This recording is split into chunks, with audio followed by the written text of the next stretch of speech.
강수진 프로듀서님, 혹시 어제 통장에서 현금 얼마 뽑으셨어요? 어제요?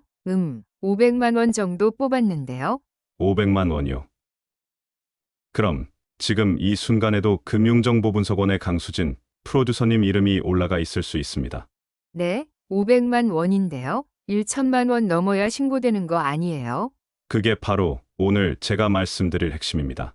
1천만 원 이하도 충분히 걸립니다. 본격적인 이야기 시작 전에 구독과 좋아요 한 번씩 눌러주시면 큰 힘이 됩니다. 가족이나 친구들에게 영상 공유를 해주시면 나눌수록 행복은 2배가 됩니다. 안녕하세요. 국세청에서 22년 근무한 해결사 김태준 세무사입니다. 오늘 여러분께 정말 중요한 이야기를 해드리려고 합니다. 바로 현금 입출금에 관한 이야기인데요. 특히 현금 입금이 출금보다 더 위험할 수 있다는 사실 알고 계셨나요? 제가 쓴 책 세금 없이 돈 주고 받는 기술 제6탄이 바로 이 내용을 다루고 있습니다. 많은 분들이 댓글로 무섭게 항의하세요. 내 돈 내가 쓰는데 왜 간섭하냐고 말이죠. 충분히 이해합니다. 오늘 그 막연한 두려움을 싹 없애드릴게요. 먼저 가장 위험한 케이스부터 말씀드리겠습니다. 바로 현금 입금이 매출 누락으로 의심받는 경우입니다. 제가 옷가게를 한다고 가정해 볼게요. 소득세, 부가세, 원천세 이런 세금들이 너무 부담돼서 현금 결제를 유도하고 그 돈을 꾸준히 900만 원씩 쪼개서 입금했습니다. 그런데 우연히 그 계좌가 파악이 됐고 출처를 알 수 없는 현금들이 꾸준히 입금되는 게 확인됐어요. 그 계좌를 보자마자 세무서는 어떻게 생각할까요? 2가지입니다. 매출 누락 아니면 증여. 그런데 증여를 해줄 사람이 없으면 당연히 매출 누락으로 보고 조사를 시작하죠. 이렇게 걸리게 되면 현금 영수증, 미발급, 가산세 20%를 포함해서 소득세, 부가세 한 번에 세금 폭탄을 받을 수 있습니다. 매출 누락, 특히 조심하셔야 합니다. 그 다음으로 위험한 게 뭐냐?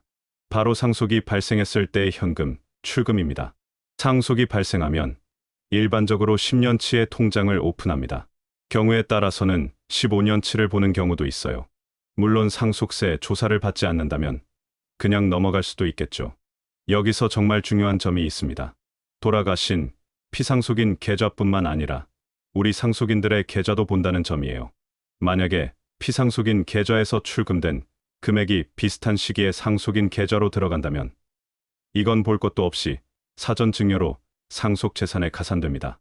계좌 이체한 거랑 똑같은 거죠. 그런데 더 복잡한 경우가 있습니다. 피상속인 계좌에서 돈을 뽑긴 뽑았는데 상속인 계좌로 들어간 것도 없고 어디에 쓰셨는지 정말 모르는 금액들 말이죠. 이런 금액은 어떻게 될까요? 그 시점에 따라 2가지로 나뉩니다. 돌아가시기 전 2년 이내의 금액인지 2년과 10년 사이의 금액인지에 따라서 그 출금 내역을 누가 입증해야 하는지가 달라집니다. 먼저 2년 이내 금액은 그 입증 책임이 상속인들에게 있습니다. 실제로 상속인들이 받았는지 여부와 관계없이 상속 재산에 가산하는 상속 추정 규정이 있거든요. 구체적으로는 피상속인 계좌에서 출금된 금액이 1년 이내에 2억 이상이거나 2년 이내 5억 이상이라면 그 사용처가 불분명한 금액을 상속 재산에 가산합니다. 물론 모든 금액을 가산하진 않아요. 자녀분들이 돌아가신 부모님이 어디에 쓰셨는지 정말 모를 수 있잖아요. 그런 점을 고려해서 일정 금액은 또 빼주고 있습니다. 그러면 2년과 10년 사이에 그 금액은 어떻게 될까요? 제가 예를 들어볼게요.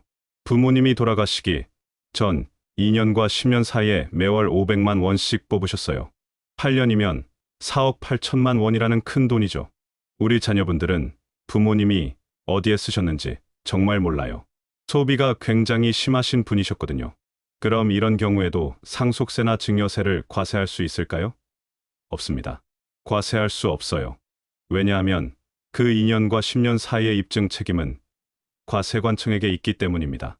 물론 피상속인 계좌에서 출금된 금액이 상속인의 계좌로 들어가는 걸 입증하게 된다면 상속세 증여세 폭탄은 물론이고 상속세 조사도 엄정하게 받게 될 거예요.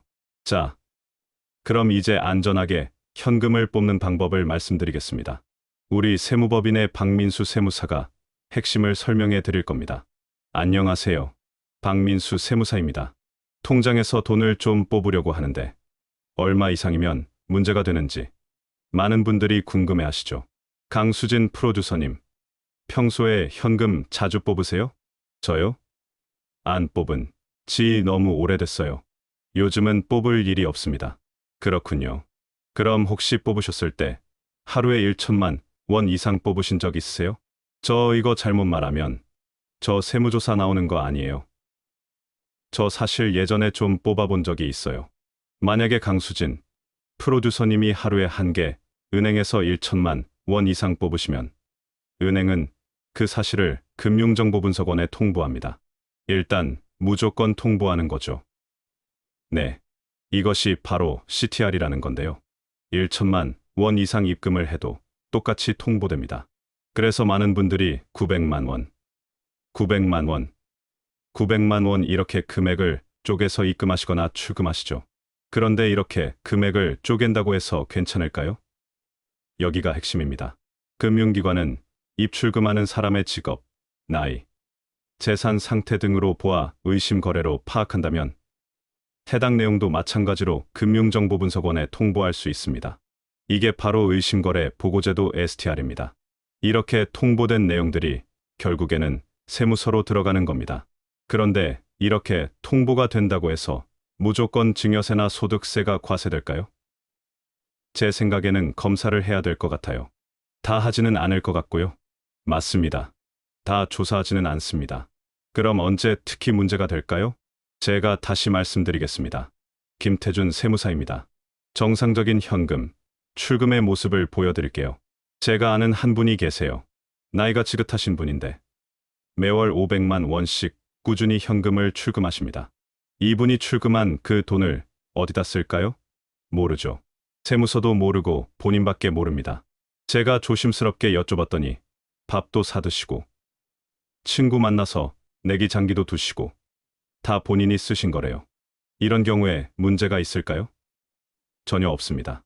계속해서 많이 뽑으면 문제가 생기는 거 아니냐고요. 아까 제가 뭐라고 말씀드렸죠? 밥 먹고 내기 장기 두고 자기가 썼다면 문제가 되기 어렵다는 겁니다. 이런 경우까지 걱정하실 필요는 없다는 거예요. 자, 그럼 이제 자녀 통장에 안전하게 입금하는 법을 말씀드려 볼게요. 부모님이 자녀 통장에 수시로 현금을 입금하는 경우가 많으시죠.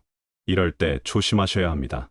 세무서는 상속세, 자금 출처 조사가 시작되면 부모가 자녀에게 통장으로 입금한 금액을 소명 요구합니다. 별다른 소명이 없다면 증여세, 상속세를 피할 수 없어요. 그런데 자녀가 많다 보면 이런 자녀도 있어요. 부모의 일을 자기 일처럼 생각하고 부모를 위한 소비 행위를 꾸준히 대신해주는, 정말 그 일이 쉽지 않은데 그런 효자 효녀들이 있습니다. 쌀 사고 반찬 사고 물건 사드리고 그 돈을 부모님이 자녀에게 입금했다면 이것도 증여세를 내야 될까요? 아닙니다. 안 내도 됩니다. 제가 아는 어떤 여자분 한 분 계세요. 그분이 부모님을 위해서 20년 동안 구매 대행을 해드렸습니다. 그렇게 해서 부모님한테 받은 돈이 몇 억이에요. 근데 다행히 그분은 정말 똑똑하셨어요. 어머니 계좌에서 자기한테 입금할 때 어머니한테 부탁을 드렸어요. 저교란에다가 쌀값, 휴지 대금, 매월 카드 대금, 재산세 납부, 이런 것들을 다 기재해 놓으신 겁니다. 그렇다면 아무리 세무서라도 20년치, 30년치를 본다 하더라도 아무 문제가 없겠죠. 따라서 여러분, 부모님을 위해서 쓰는 돈은 부모님 카드 등 부모님 계좌에서 직접 나가는 게 제일 좋습니다. 만약 자녀가 돈을 대신 쓰고 자녀가 입금을 받는다면 그 내역을 습관처럼 적어 놓으셔야 해요. 이게 정말 중요합니다. 여기서 질문이 나올 수 있어요. 그 행위가 계속 반복되고 금액이 엄청 커지면 증여세가 나온다든지 그런 페널티는 없나요? 있습니다. 그렇게 오해받기가 딱 좋거든요. 왜냐하면 카드 대금이 사실 어머니를 위해서 썼다는 그 증거를 100% 매칭하기가 정말 어렵습니다. 따라서 어머니 카드를 쓰는 게 최선입니다. 근데 어머니 카드 만드는 거 자체를 싫어하는 부모님들도 계세요. 그렇다면 좀 더 면밀하게 구분을 잘 해놓는 것만이 방법입니다. 안 해놓으면 10년 지났는데 입증하기가 상당히 어려워요. 아무런 반증을 못하면 내 카드를 쓴 사람은 나라고 생각하지. 어머니를 위해 썼다는 거 입증 못하고 또 어머니가 나한테 입금하면 어머니가 증여한 것으로 보는 게 원칙이죠. 그래서 이런 부분들은 안 하는 게 좋고 할 거면 각별히 주의 의무를 많이 챙겨 놓으셔야 됩니다. 자, 그럼 핵심 정리를 해드리겠습니다. 첫 번째, 현금 입출금.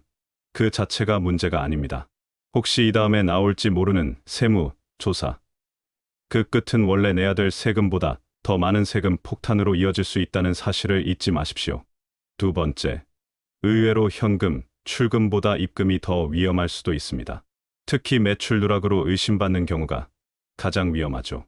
세 번째, 만약 현금을 꼭 뽑으신다면 은행을 좀 나누고 기간을 좀 나눈다면 통보될 가능성을 낮출 수 있습니다. 네 번째, 상속이 발생했을 때는 2년 이내의 출금과 2년에서 10년 사이의 출금, 입증 책임이 누구에게 있는지가 다릅니다. 이 부분을 꼭 기억하셔야 해요. 다섯 번째, 부모님을 위해 대신 돈을 쓰시는 분들은 반드시 적요란에 그 내역을 기재해 두세요. 이게 나중에 여러분을 지켜줄 가장 강력한 증거가 됩니다. 여섯 번째, 1천만 원 이하라고 안심하지 마세요. STR 제도, 즉 의심거래 보고제도가 있다는 걸 꼭 기억하십시오. 금융기관은 여러분의 직업, 나이, 재산 상태를 종합적으로 판단해서 의심스럽다고 생각하면 언제든 신고할 수 있습니다. 일곱 번째, 900만 원씩 쪼개서 입출금하는 것. 이것도 다 보고 있습니다. 오히려 더 의심을 살 수 있다는 점 명심하세요. 여덟 번째, 현금 영수증 미발급으로 걸리면 가산세 20%를 포함해서 소득세, 부가세 한 번에 폭탄 맞습니다. 절대 매출 누락하지 마세요. 아홉 번째, 상속 추정 규정이라는 게 있습니다. 돌아가시기 전 1년 이내 2억, 2년 이내 5억 이상 출금하셨는데 사용처가 불분명하면 상속 재산에 가산될 수 있어요. 열 번째, 그러나 너무 겁먹지 마세요. 정상적으로 쓴 돈이라면, 본인이 소비한 돈이라면 아무 문제 없습니다. 밥 먹고 친구 만나고 취미 생활하고 다 괜찮아요. 오늘 제가 말씀드린 내용들 꼭 기억하시고 실천하시면 현금 입출금 때문에 불안해하실 일이 없으실 겁니다. 현금 입출금이 금융정보분석원으로 통보되는 그 과정을 이해하시고 의외로 현금, 출금보다 입금이 더 위험할 수도 있다는 것도 유념하십시오. 더 자세한 내용은 제 책, 세금 없이 돈 주고받는 기술을 참고해 주시면 좋겠습니다. 궁금하신 점은 댓글로 남겨주시면 제가 직접 답변해 드리도록 하겠습니다. 지금까지 국세청에서 22년 근무한 해결사 김태준 세무사였고 함께 해준 박민수 세무사, 강수진 프로듀서 감사합니다. 다음 편은 상속보다 유리한 사전증여 전략입니다. 기대해 주세요. 오늘 영상이 도움이 되셨다면 구독과 좋아요 꼭 눌러주시고 주변의 현금 입출금으로 고민하시는 분들께 이 영상을 꼭 공유해 주세요. 나눌수록 행복은 2배가 됩니다. 절세는 김태준. 감사합니다.